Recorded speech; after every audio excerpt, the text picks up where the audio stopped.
What's up, tribe? How you guys doing? This is going to be your review for the Real Housewives of Dallas, season 5, episode 4. So it's the day after the party, honey. They was up all night. They said that Brandy and Carrie didn't leave till 5 in the morning. That they definitely had a good time. So we have Brandy, Carrie, and Deandra over at Deandra's house, kind of, talking about the party and how things went. And then we have Stephanie and Cameron over at Cameron's house, sort of talking about how everything went. And Carrie can't remember nothing. Carrie don't remember no cake. Carrie doesn't remember being sprayed with the champagne. Carrie don't remember nothing.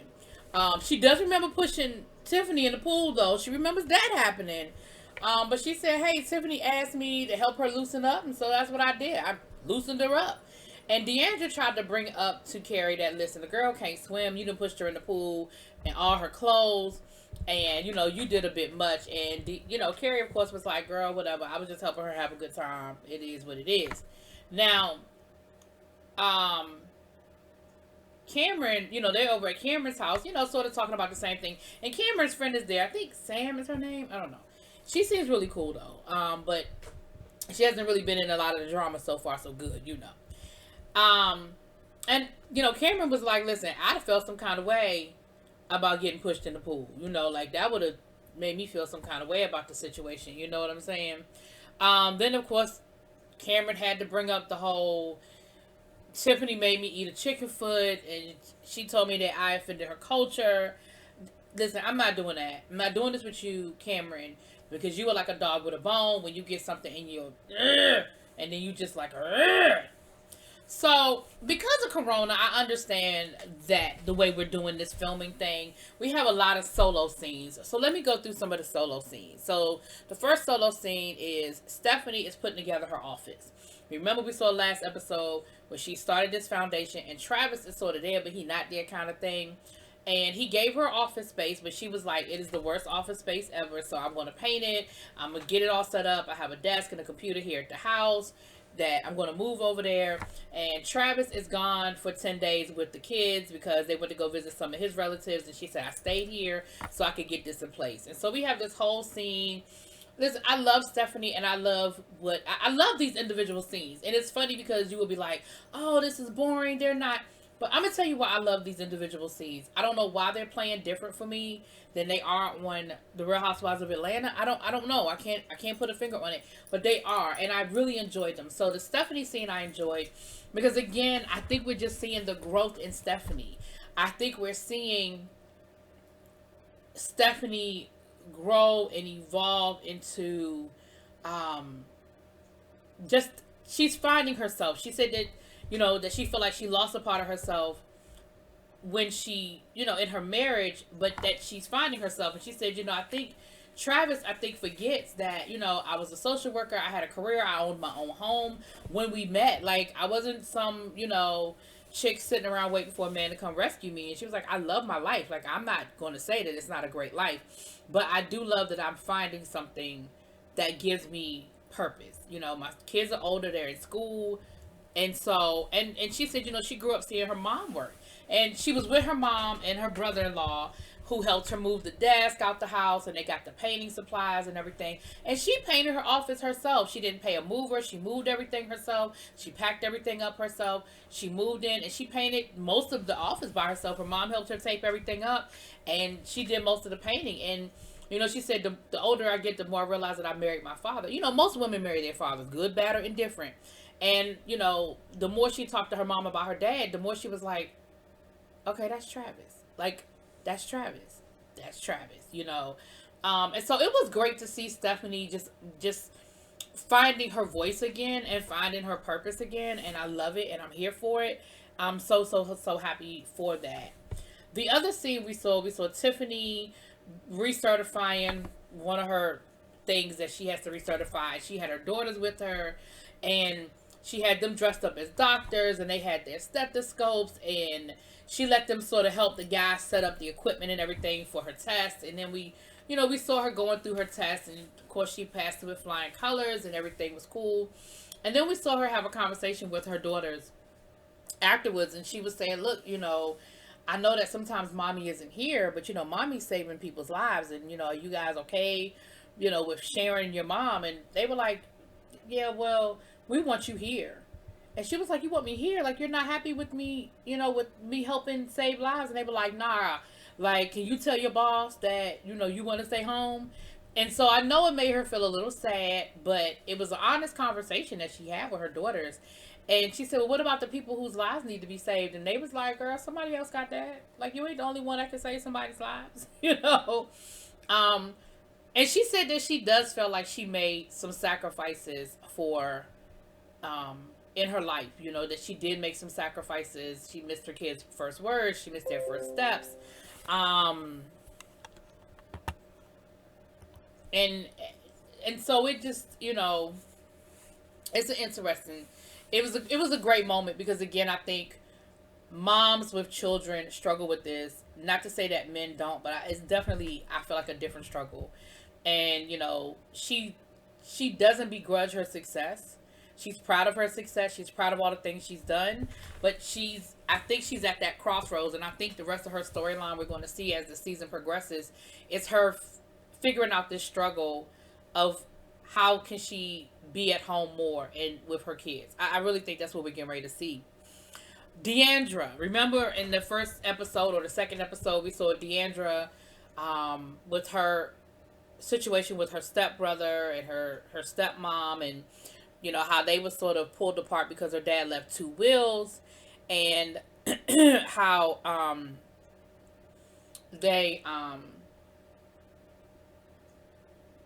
and lost my train of thought, and how they sort of reached out to her, and so she wrote this letter, and she wants to deliver the letter. Basically, it's a letter of, I want us to find a way back to each other. Like, I miss you, I love you, I really would love to see us find our way back to each other. And so she wants to deliver the letter. She doesn't want to put it in the mail. Of course, they had to throw a little bit of shade at Leanne from last season when she said that the mail, when they lose 30% of the mail, when Carrie didn't get her invitation to the wedding, child. But she took it there, and they had this whole thing where she put on this like caper outfit. She had on the big glasses with the scarf, and I love her husband, how he indulges her, because he was trying to tell her, look, you look silly. Listen, we're not doing that. Look, it's a lot. Like, girl, you need to. But he indulged her because he really did understand the moment and how serious the moment was. I feel like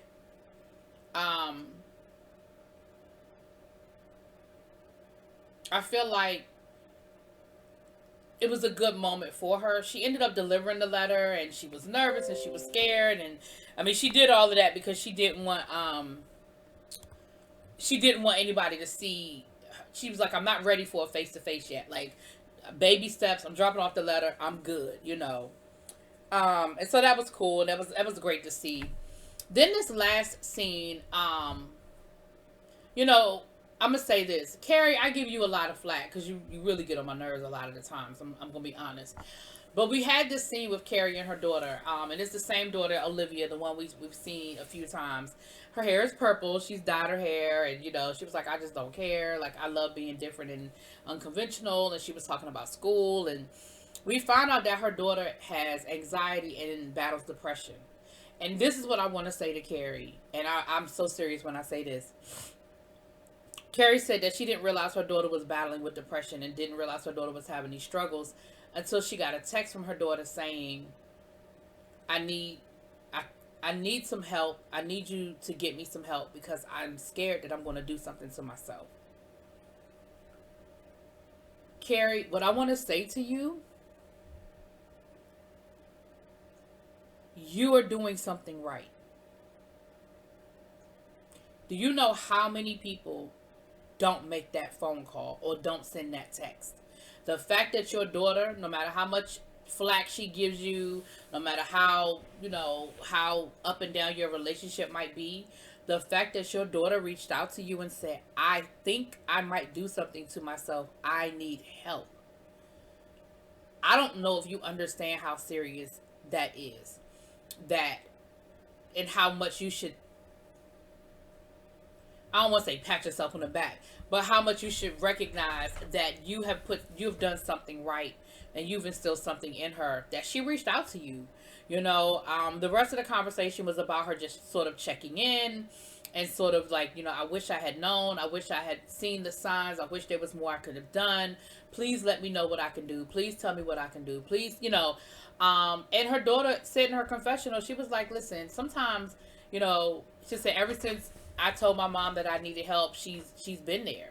She's always checking on me. She's always checking in on me. She's gotten me whatever help I felt like I needed, and she said, for as annoying as for as annoying as my mom's voice can be, it's very soothing to me. So I just wanted to say that. That's why I really enjoyed these individual scenes. No, they weren't the most exciting, but I just think we're getting some insight, and I think we're getting some real stuff. Like, this isn't fake, stuff. This is some real stuff that we're dealing with. So, Carrie, kudos to you. Okay. It's Brandy's birthday, and Deandra and Stephanie are planning something for Brandy. Brandy doesn't like celebrating her birthday. We see that Brandy is doing affirmations now. She said after therapy, she learned self-love and these affirmations, and that's what she's doing. And so they're planning a trip to a winery. Because again, we have to find stuff that's COVID friendly. So they're going to a winery. They're going to get a private tour and have a private tasting and everything. Deandra's going to set it up. And Stephanie them. So they basically, Brandy thinks that they're just going on a trip for the show, probably. She doesn't realize that it's for her birthday, right? So, crazy as Deandra gets this wig head with a red wig on it, and she's calling that Captain Brandy, and that's her co-host for the day. I have absolutely no idea why Deandra thought that was a good idea, but it really just ended up annoying everybody for the whole day, including Brandy, who was like, I appreciate the thought, but I could have done without my head on a stick. Okay, Deandra. But anyway, so they got a party bus, they pick and from the minute they get on the bus, Carrie is complaining. Her and Deandra are nip at each other. Carrie's complaining about everything being warm. There not being enough ice, and she didn't do this right. She didn't do that right. Now I don't understand why they were taking a bus without a bathroom. They're gonna call Brandy and tell Brandy, can you bring something to pee in?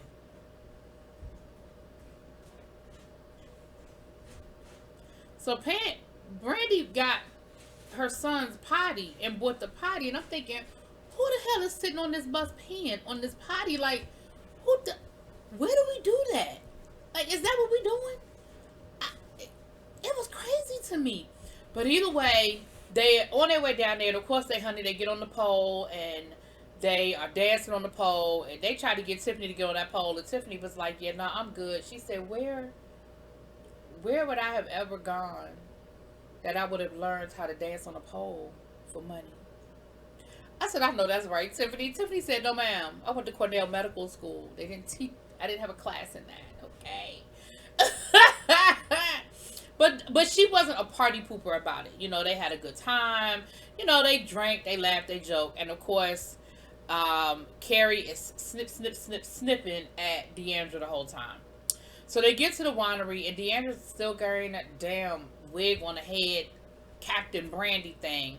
They go into the winery, and Carrie says to the host, were you told that there's someone with us that doesn't drink? Cameron's friend doesn't drink.